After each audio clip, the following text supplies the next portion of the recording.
Сәлем достар, менің арнама қош келдіңіздер. Бүгін сіздермен балалық шақтағыдай лакомка дайындайтын боламыз. Ең алдымен ыдысқа жылы сүтті құйып, үстінен қантты, тұзды салып, жақсылап араластырамыз. Бір жұмыртқаны жарып саламыз. Тағы да жақсылап араластырып алып, дрожжімізді қосамыз. Тағы да қозғаймыз. Кішкене осылай көпіршуі қажет. Енді үстінен ұнды салып, бір рет венчикпен осылай араластырып алатын боламыз. Болғаннан соң үстінен бөлме температурасындағы сары майды салып, қолымызбен жақсылап араластырып, осылай қамыр илеп алатын боламыз. Қамыр бізде жұмсақ болуы қажет, кішкене қолға жабысып тұратын болады. Енді бетін жауып, жарты сағатқа жылы жерге қойып қоямыз.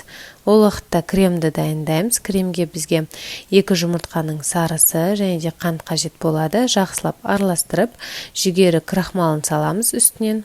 Тағы да жақсылап араластырамыз. Үстінен салқын сүтті құйып, жақсылап қозғап, біркелкі етіп алып, газге ысытуға қоямыз. Газдың асты менде қатты болып тұр, осылай үздіксіз араластырып тұру қажет. Ешқандай сол кезде түйіршіктер болмайды. Дәл осылай бізде қоюлануы қажет.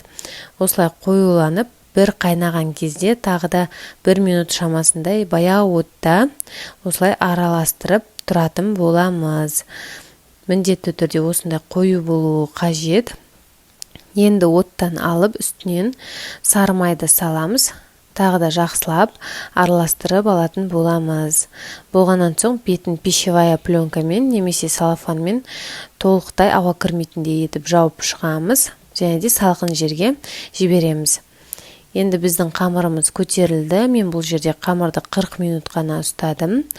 Осылай ұзыншалап алып кесіп шығатын боламыз. Бірнеше бөліктерге бөлеміз.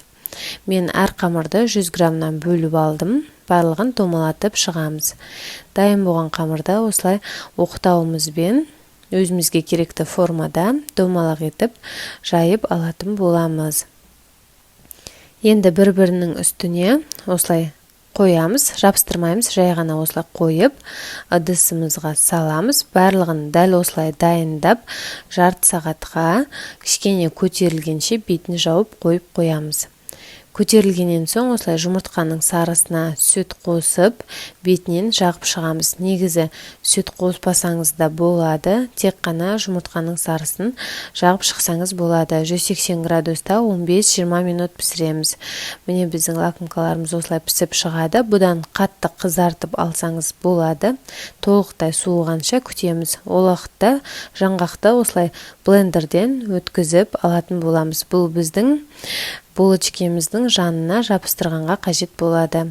Ал енді кремді осындай кондитерлік мешокқа ауыстырып аламын. Бұл міндетті емес, қаласаңыз арасына қасықпен жағып шықсаңыз да болады. Міне енді булочкаларымыздың арасын ашамыз, өте оңай ашылады. Сөйтіп арасына осылай кремдерімізді жағып шығатын боламыз. Ары қарай дәл видеода көрсетілгенде қайталаймыз. Негізі жасалу жолы өте оңай. Осылай жауып, жан-жанын кішкене осылай қасықпен туралап шығатын боламыз. Енді жаңғақтарымызды осылай жабыстырамыз.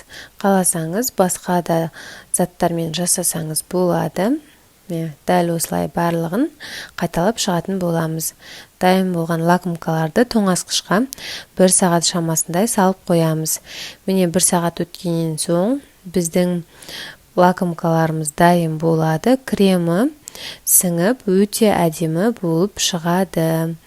Міне көріп тұрғандарыңызда кремі өте әдемі болып қатқан. Дәмі өте керемет. Балалық шақтағыдай міндетті түрде жасап көріңіз. Ұнап жатса, менің каналыма тіркеліп, лайк басып, пікір қалдыруды ұмытпаңыз. Сау саламатта болғайсыз.